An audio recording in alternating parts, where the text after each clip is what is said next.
Salut à tous, alors on s'intéresse aujourd'hui aux iMac 2020, donc c'est nouvelle version avec bien sûr des nouveaux processeurs, des nouvelles cartes graphiques, donc on a reçu pas mal de modèles, du moins puissant au plus puissant, on a même la version ici mat, donc nano-texturée, bref on a fait plein de tests depuis une dizaine de jours, on a eu des surprises, pas toujours bonnes, vous le verrez, donc restez bien jusqu'au bout de cette vidéo. Alors avant de passer aux nouveautés, je voulais juste revenir un instant sur ce que c'est que l'iMac. Je pense que c'est important de voir que cet ordinateur c'est un peu le descendant en fait du premier Macintosh. Pour moi c'est un peu le Mac à tout faire, c'est le Mac que vous pouvez mettre au milieu du salon, aussi bien pour jouer, pour travailler là en ces périodes de télétravail. C'est aussi le Mac de l'entreprise, il y a pas mal de studios de création, des architectes, ceux qui font du graphisme, même des studios d'enregistrement qui choisissent ces ordinateurs, puisque en fait l'intérêt d'un desktop par rapport à un portable, c'est aussi de faire moins de bruit, de mieux tenir ses fréquences, donc finalement d'être beaucoup plus confortable quand on bosse sur des projets audio, vidéo, graphique. On a aussi effectivement un écran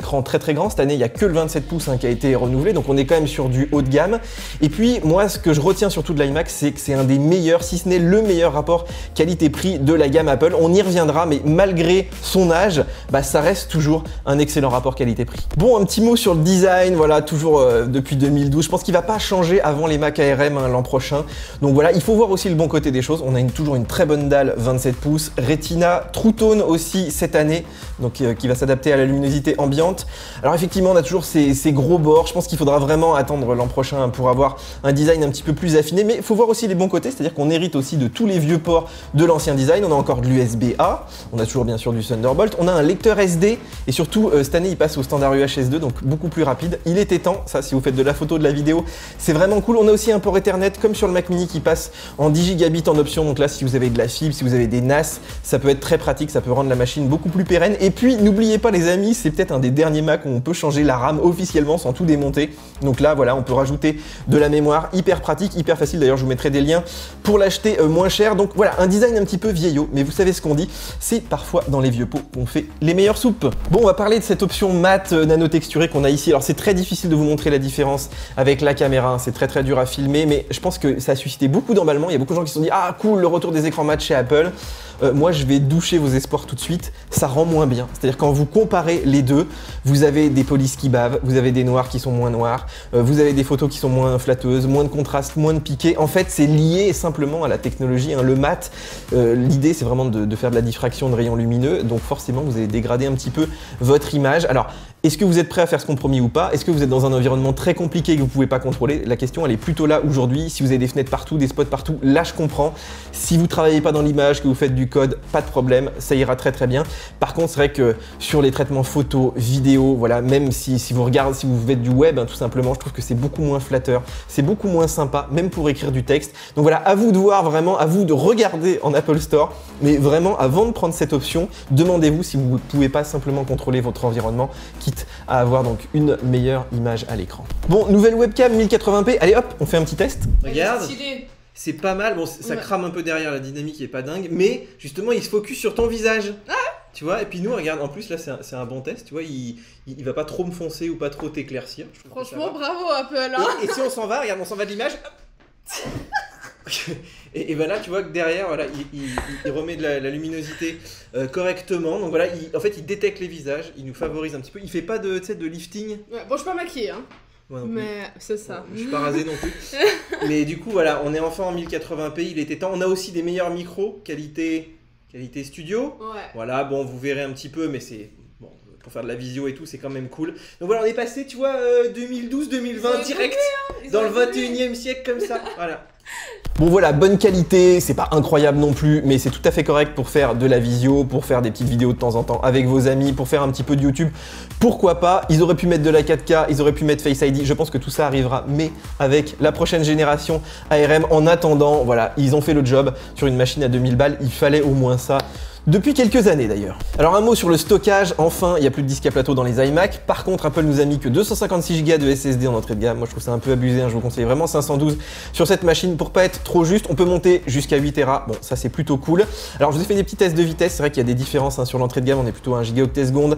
À partir de 512 Go, on est à 2,5 gigaoctet seconde en lecture-écriture, donc ça c'est vraiment cool.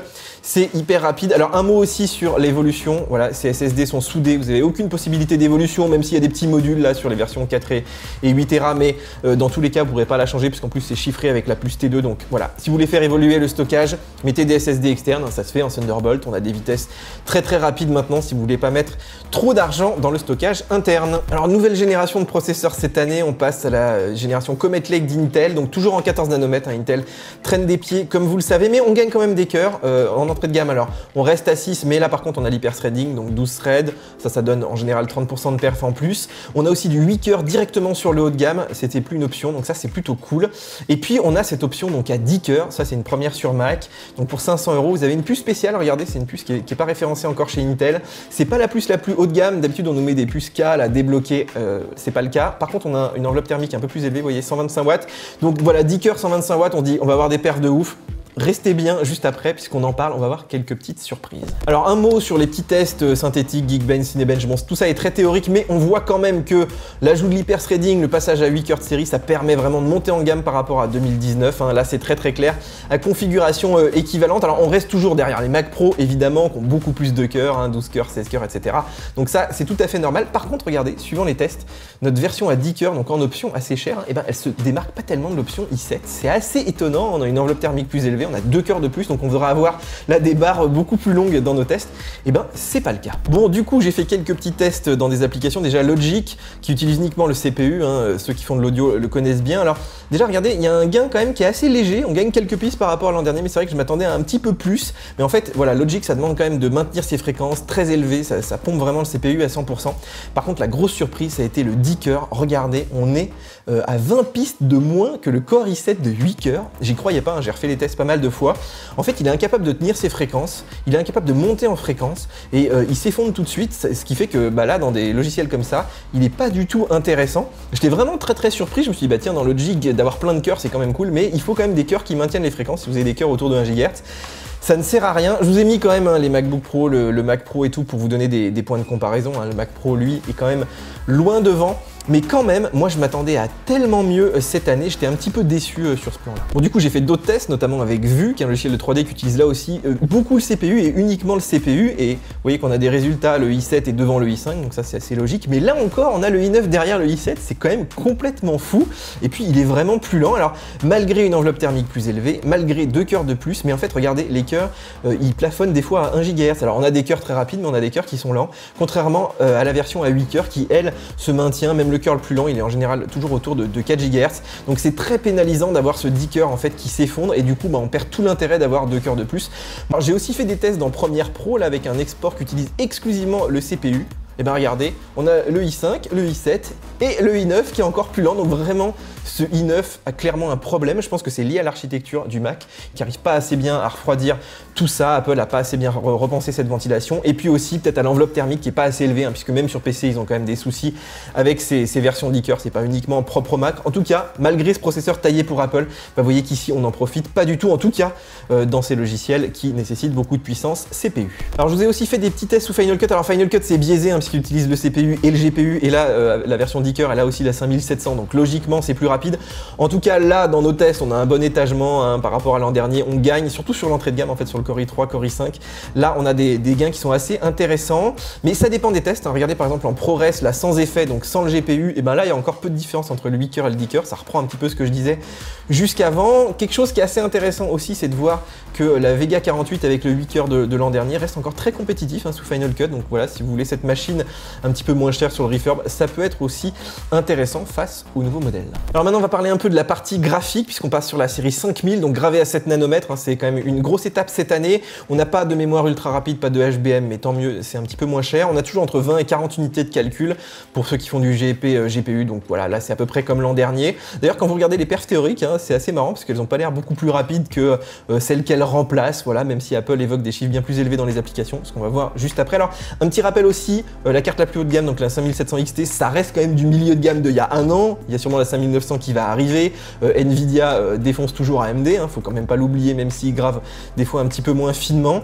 Donc voilà, ça apporte quand même quelques nouveautés. Par exemple, on va pouvoir accrocher 1 à 2 écrans 6K à cet iMac uniquement avec la 5700. Par contre, on a aussi une meilleure gestion du H265, du HEVC, mais ça il va falloir le temps que les applications s'adaptent. En tout cas, on passe vraiment sur une nouvelle génération, donc ça c'est plutôt cool d'avoir la dernière génération de cartes AMD dans nos iMac. Alors déjà des petits tests théoriques entre guillemets avec Luxmark, vous voyez qu'on a une belle progression par rapport au 2019, hein, presque 2 fois plus de perf théoriques, ce qui est assez intéressant. On a la 5700 XT qui se détache très nettement. On est encore loin quand même hein, de la Vega 2 Duo des Mac Pro, mais logique, c'était une double puce. Puis regardez aussi par rapport au MacBook Pro 16 pouces là, qui vient de sortir avec la 5600M, je vous mettrai un lien vers la vidéo. C'est assez impressionnant sur ce petit test OpenCL, hein, cette 5600M. Alors je vous ai aussi mis des tests sous Geekbench, Metal, donc là qui me paraissent un peu plus réalistes puisque on a aussi la 5700 qui se détache bien, mais la 5600M, donc du 16 pouces, là est donné plus proche d'une 5500 XT, ça me paraît plus raisonnable. Et puis aussi, il est plus sympa avec la Vega 48 de l'an dernier, qui était l'autre gamme de l'an dernier, et qui met entre une 5500 et une 5700, là aussi, ça me paraît plus réaliste. Bon, alors on passe dans les tests de jeux qui sont très exigeants, hein, vous le savez. Et alors moi je teste les jeux, mais ça peut se retrouver dans toutes les applis de 3D temps réel, si vous faites du Unity, de l'architecture, etc. Donc c'est assez intéressant. D'ailleurs, on le voit ici, regardez, sur un vieux jeu comme Tomb Raider, on gagne presque 100 FPS. Donc là, quand le GPU est très sollicité, c'est assez impressionnant ce qu'on peut gagner. Alors sur des jeux un peu plus récents, je dirais que l'écart se resserre quand même entre la 5300 et la 5500. On a aussi la 5700 par contre là qui reste vraiment au-dessus, mais c'est une carte qui est quand même beaucoup plus puissante, qui a beaucoup plus de mémoire aussi. On a même la 5700 là qui vient taquiner la Vega 2. Alors la Vega 2 là, elle est duo, mais il n'y a qu'une puce hein, qui est utilisée, donc c'est assez normal. Et puis on a aussi un bon score du 16 pouces là qui est sorti cet été avec la 5600M. C'est vraiment impressionnant cette petite carte de portable. Alors attention, je vous le disais tout à l'heure, ça reste quand même des cartes moyenne gamme, hein, cette série 5000, même la 5700. Je dirais qu'on peut jouer quand même en 4K, mais c'est très difficile. Par exemple sur Shadow of the Tomb Raider, je dépassais pas les 30 FPS avec la 5700 XT. Par contre, si vous mettez en 1080, 1440, là quasiment avec toutes les cartes, vous pouvez jouer en résolution relativement élevée, donc ça c'est pas mal du tout. J'ai testé Fortnite en 4K en high, je suis à 120 FPS, donc vous voyez sur des jeux pas trop exigeants, on arrive quand même à monter pas mal en résolution. Et puis un dernier mot, si vous étiez entre la 5700 normale et la XT, alors moi je l'ai pas testé parce que j'ai pas toutes les configs non plus, hein, ça demanderait trop de boulot, mais par contre sur PC ils ont à peu près 13% de perf en moins, donc voilà, c'est à peu près ce qu'il faut retenir hein, si vous hésitez entre les deux modèles. Alors 2-3 petites infos en vrac. Déjà on a l'arrivée de Siri, voilà, on peut appeler Siri depuis son Mac, bon comme sur les portables, moi je trouve pas que ça apporte grand chose. On a aussi pas de Wi-Fi 6, voilà, on reste sur du Wi-Fi AC, on n'a pas d'USB 4 non plus, mais là il n'est pas tout à fait prêt. Je pense que tout ça va arriver avec les Mac ARM l'an prochain, donc si vous voulez absolument, attendez l'année prochaine. Je vous ai mesuré la conso aussi de la machine la plus puissante à 250 watts, donc ça explique aussi beaucoup hein, pourquoi les performances de la puce à 10 cœurs est bridée. Et puis dernier point aussi, on a l'arrivée donc du True Tone, je vous en parlais en début de vidéo. En fait, l'iMac va jaunir un petit peu son écran le soir, donc c'est plus reposant, voilà, si vous tapez du texte, etc. Mais si vous faites de la photo, de la vidéo, du graphisme, vous allez désactiver ça assez vite puisque ça modifie évidemment votre colo, ce qui est quand même assez gênant. Alors j'ai eu quelques questions, la question qu'on m'a le plus posée c'est est-ce qu'il vaut mieux attendre les machines ARM ou pas? Alors ça je vous ai fait, on en a parlé pendant le live, on en a parlé aussi dans une vidéo dédiée, donc je vous remets tous les liens ici, allez voir ça.